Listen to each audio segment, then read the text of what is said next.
৫ উপবিধি ৩ এই উল্লেখিত রাস্তা ৩৩ মিটারের দীর্ঘ হইলে বিধি ৫১ অনুযায়ী প্রদেয় ফা প্রযোজ্য হইবে। ৬ আবাসিক ব্যবহার ব্যতীত অন্যান্য ব্যবহারের ক্ষেত্রে প্লট উপবিভক্তিকরণের জন্য রাস্তার পরিমাপ ন্যূনতম ৬ মিটার হইতে হইবে।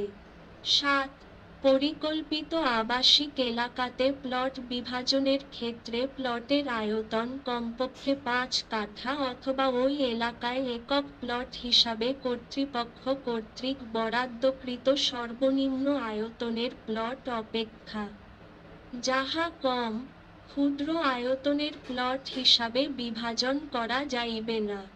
৮ একাধিক প্লটের ক্ষেত্রে নিজস্ব বা এজমালি রাস্তা ৬ মিটার প্রশস্ত হইতে হইবে।